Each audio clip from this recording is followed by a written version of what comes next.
I love dinosaur movies.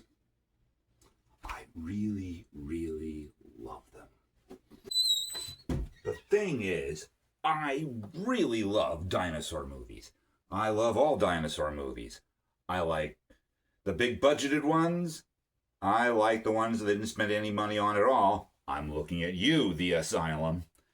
I like good dinosaur movies, and I like bad dinosaur movies.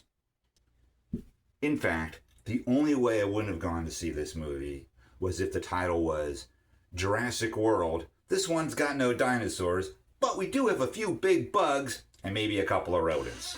I would have probably went hard pass.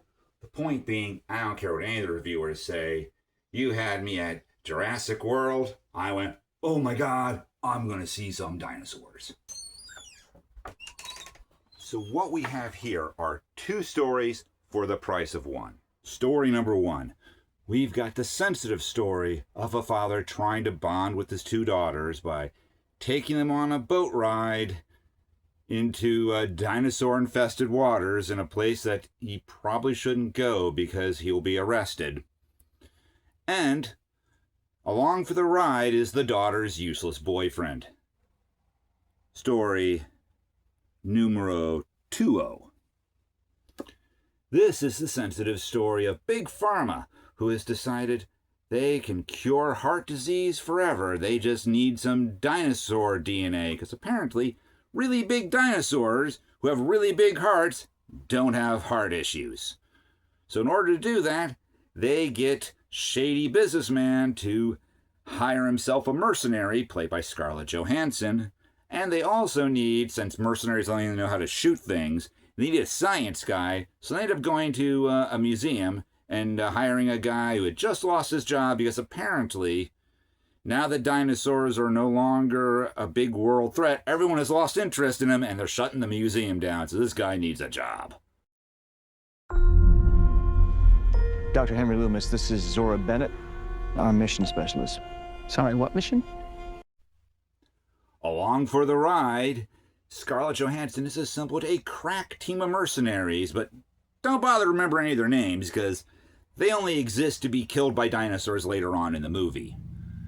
The first dinosaur they look for is the seafaring Mosasaurus, and that's the dinosaur that happens to capsize the family's boat, so this is where the two stories merge together.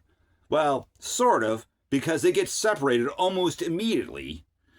And luckily for the family, they overhear something about a facility that has power, which just so happens to be where the mercenaries are going to be picked up after they get the DNA from 3 really large dinosaurs. Sure, we've seen it before, but have we seen it with probably the most ill-advised product placement I've ever seen? Yes. I kid you not. In the opening of the movie, a guy is eating a Snickers bar. It's very clearly a Snickers bar, and it gets sucked up into an air vent, and it causes a huge accident that kills everybody in the base, including the guy that ate the Snickers bar. I would love to have seen the pitch for this. Hey, we would like to have our product in the movie. Hey, I got an idea for you. How about we put it front and center in the very beginning of the movie, and the guy that eats it dies. And not only does he die, everybody else in the building dies. So when you leave this movie, you'll go, should I eat a Snickers bar? Well, if I eat a Snickers bar, I might die, and I might cause the death of a bunch of people. And the guy from the Snickers Corporation, wow. I really want my product to be associated with lots of death. That's a great idea. So this movie continues the trend of apparently people are bored looking at dinosaurs, and even though there are plenty of dinosaurs that have never made an appearance in a Jurassic Park movie, they've decided that scientists would have to create brand new dinosaurs.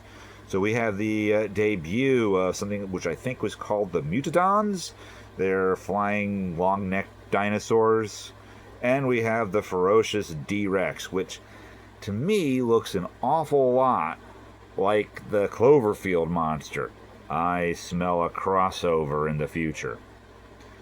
Also, the big-hearted dinosaurs they need for their super-duper medicine Those are the Titanosaurus, the Mosasaurus, and the Quetzalcoatlus. Also appearing in the movie, we've got the Ankylosaur, the Anurognathus, the Apatosaurus, which was formerly known as the Brontosaurus.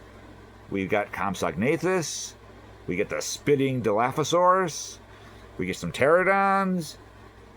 We get a lot of appearances by an ultra cute Aquitops.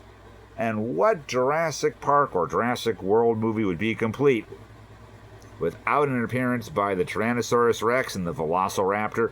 We've got all that.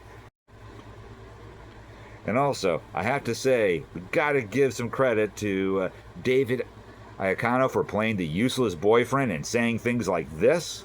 Somebody's got another idea. I have some weed. Might be a little damp, but maybe it's still here, huh? You don't smoke. You do smoke? No. What makes it even funnier is the way it's shot. It looks to me like he's actually offering the weed to the 8-year-old girl. I think he's actually offering it to the dad, which is almost as inappropriate, but not quite as funny.